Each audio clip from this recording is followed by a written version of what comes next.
Hey there you guys, welcome back. We are going to plant some hardy orchids. Well, just one. It's the Bletilla striata. I hope I'm saying that right. It's kind of cool. It's a hardy species of orchid, and it's hardy to minus 20 or 25 Celsius, so my area gets down to maybe minus 15 on a regular basis in the winter. Sorry if you're getting some wind noise on there. It's a little bit breezy today. But yeah, fingers crossed. I have the option of either digging this up and putting it in the garage, or just leaving it outside with a little bit of protection. I will probably end up choosing to use a rose cone this winter to see how it winters over.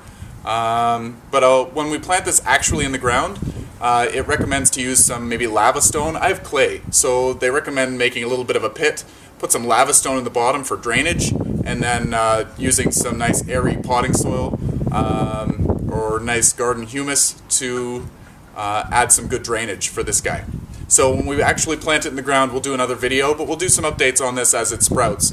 We're in April right now, so it will be growing in a pot, getting a good head start before it goes in the ground, and I'll keep you posted on that. Anyway, enough with me rambling. We will be using some fir bark and some regular potting soil, mix it together, and plant this pseudo bulb up. Anyway, come on in closer, we'll get this done. Okay, so we've got some potting soil here. This one's pre-moistened.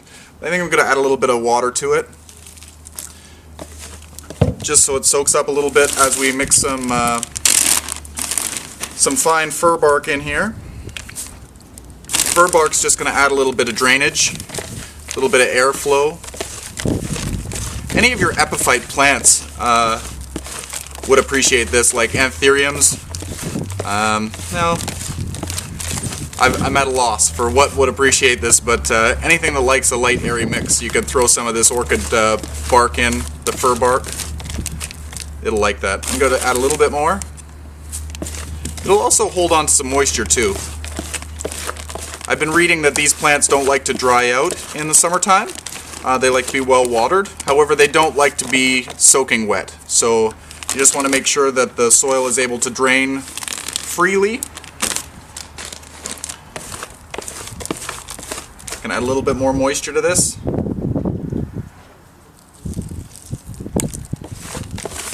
Get our hands nice and dirty. So excited that I could be outside and do videos again. Better lighting, better everything. So I've got this pot. When I was reading about it, it says if you're planting them in the pot to use a 30 or 40 centimeter pot, so that's about 12 inches, 15-inch pot. I'm choosing to go with a regular 6-inch pot because I'm going to be eventually planting this in the ground. It recommended the larger pot so that it gives the bulb room to grow, but if I'm going to be planting it directly in the ground, I don't need to worry about that. So I'm going to use some paper towel in the bottom, as you are very familiar with me doing. There it is in the bottom. Just going to remove the pseudo bulb from this little bag. Let's get a look at this.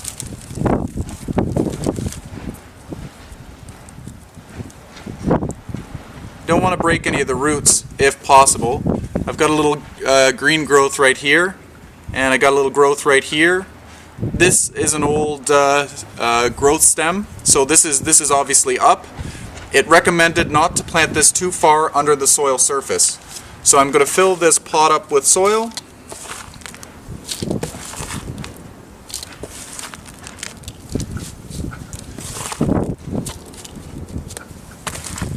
I don't want to pack it in too much. Just dance your fingers over it to get rid of any air pockets. I'm going to just gently place it in there. Make sure it's firm, but not jammed. And we're just going to cover it with a layer of soil, just so it's covering.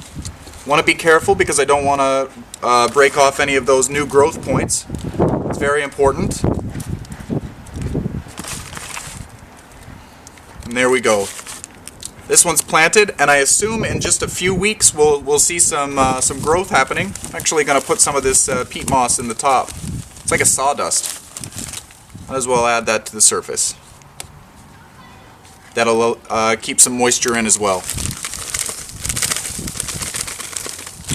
Anyway, stay tuned while we watch for this Bletilla striata to grow. Hardy orchid.